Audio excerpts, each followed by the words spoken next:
from here at Hostos. Elys Vasquez, Iscan. She's assistant professor of education here, and her presentation is going to be on student developed course content using rich media in an online course environment. My name is Elys, and I am a professor in the education department. I jointly teach in the community health unit and the health and aging studies unit in the education department. The course that I'm going to be discussing is a online writing intensive course. So the data that I collected is not large because in an online course you only have a certain number of students, but as a writing intensive course you have another limitation, which is 25. But what I did was give them a workshop before I requested them to do certain things in the class. And then I did a baseline survey, and then I did a post. So what I want to just first talk about is the demographic of the students at Hostos. They're pretty much reflective of the South Bronx. In our college, the majority of the student demographic is Hispanic, okay, and primarily women, okay. And for the most part, these women are mothers. They're returning students. Or students that have been out of school for a long time. So their technology is a little bit, on the shaky ground, not very comfortable. And for many of them, for the ones that I had in the class that I taught, this was the first online course that they ever took. And they were taking it because out of necessity. It was a writing intensive, and they needed to fulfill that requirement. So there were a lot of challenges. The student population is also between 18 to 21, and the second largest group is 22 to 24. As we all know, an active learning environment is very important. We know that students become invested in their learning opportunities. They see themselves as contributors to the learning process versus just being passive. It also creates a sense of responsibility and makes learning more intrinsic versus extrinsic. And so that's what I tried to do with the course. I really tried to have them contribute to the learning process to the point that it had almost an agenic effect. The courses that I teach are community health, and these are courses that really talk about social issues, polemic issues. And so I wanted the students to be engaged, but I also wanted to show them the application of these theories that we were learning in the classroom, how you can apply them to a real world setting. As we all know, benefits of active learning are many. It has more permanence in the student's life once they leave the classroom because they felt that they connected with the material. It'll stay longer with them. It also allows students to be full participants, and I'm also able to gauge how much they know because through certain activities that we do in the classroom, and when I say classroom, virtual classroom, I'm allowed to understand how much they know, what are their strengths, what are their weaknesses. And so the model that I ascribe to is very much a student-centered approach. From the beginning, I assess students' needs. I understand that some of the students that are taking my class, because it's a writing intensive, may not be in the health discipline. So I try to create activities that are centered to their profiles. So the unique activity that I did with the students this semester was one that I had never done before, but there was this one student in my class that was not from the health field. He was actually a computer science major, which to me was like, wow, you're taking a health class, but let's hone in on that strength that you have. And so I got the idea of developing a website with the students, where the students would enter information based on what they learned through the semester. So I just want to go to that website, if you give me 1 second.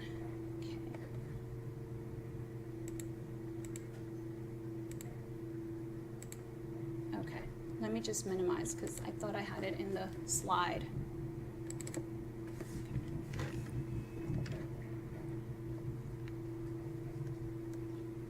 All right.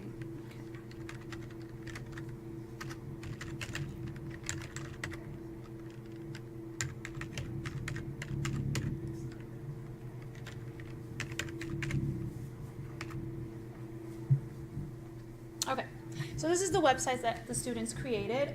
Everything here from the pictures were selected by them. We talked in the class about multicultural and health literacy and how reading is an emotional experience. So it went from selecting the types of pictures that would connect with them, making sure that the topic of HIV/AIDS was reflective to different types of groups.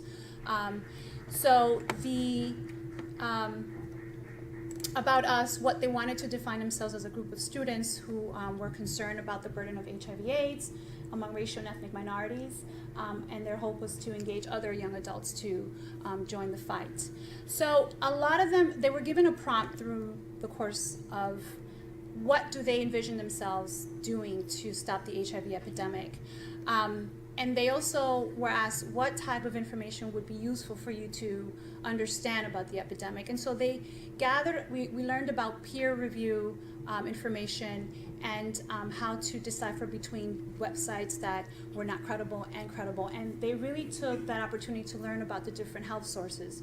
And they used a lot of CDC data, but they used data that was specific to their population. So one of the things that they did that they felt was interesting was to do a literature review.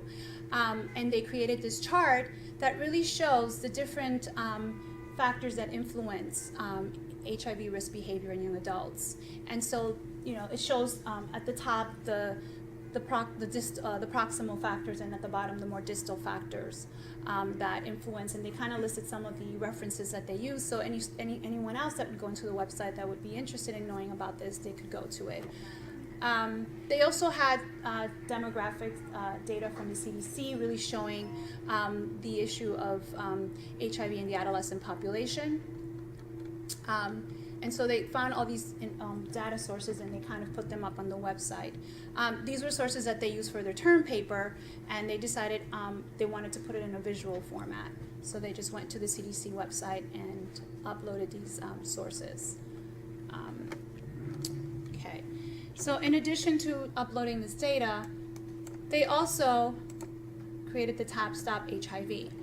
And how do they envision themselves ending the epidemic?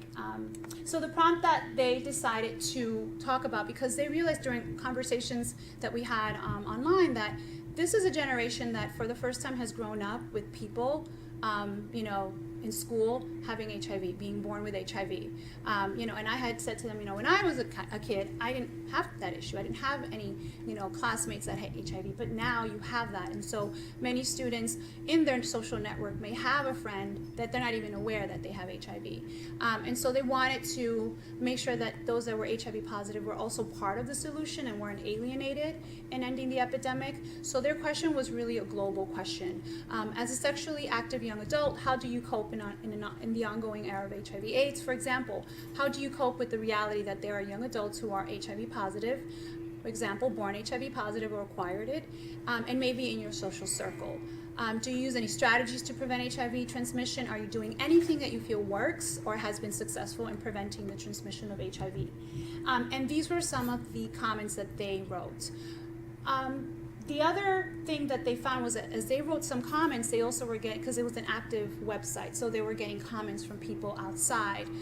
They disseminated the website through Twitter, and so people were actually going to the website and posting their responses to the questions that they had put. The good thing about it is they all had access to the website, so the task was on them to read the comments before they were posted. So they basically vetted the comments that were put on the website for comments that were productive and constructive. But when I looked at some of the responses that they received, for the most part, all the responses they got were pretty positive and constructive. They weren't negative. But it's still an ongoing process. But it's work. This is honing in on their writing skills. They're required to go in and read these responses and decipher which ones are the best ones to put based on writing, presentation, and then they would post them. So this was kind of focusing again on the writing skills that they needed to develop in the course. They also had other things that they felt were important for young adults, resources.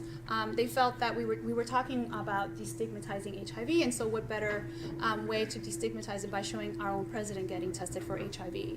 So they felt that was important. They also thought about barriers. We talked about barriers to HIV. Why are people not, getting tested? And so they said, why don't we put a link there so that people can just click on it and get tested for HIV based on their zip code. They'll find places that they can get tested free for HIV. So it's not, I don't know, it's loading. Pretty slow in this department. But anyways, this is the CDC's resource center. You click, you put your zip code, and it tells you of places for free that you can get tested for HIV. They also realized that a lot of people that are HIV, that are young adults, are homeless and are in abusive relationships, so they felt that Safe Horizon would be a good source to put as well. Homelessness and HIV go hand in hand together, so these were other resources that they felt were important. So the health literacy component of the course was to really identify resources that would be productive or helpful for people in addressing HIV, and so they had to really go out and find resources that would be, helpful for this population. So, and they even thought of something that was pretty creative. What if you found out that you're HIV positive? If you take the home test, not because HIV tests are available for people to take at home, which, some people are like, how is this possible? If you get a positive test, what happens when you're at home? So they put this link for free advice for counseling. So if you ever have an issue, there's someone you can talk to online, free counseling. So with all this, website created, what happened was students decided to, even after they finished the class, to continue working with the website. And so it's kind of a, it's taken a life of its own, because I kind of really don't maintain it as much. The students that take the class really maintain it, and they kind of pass the buck on to the following set of students. So I'm in my third semester of teaching this course now, and it's been, it's been a pleasure for me to teach it, because I'm seeing students becoming agents of change by really contributing to this health issue, and at the same time learning the requirements of the course. Okay. And that's it.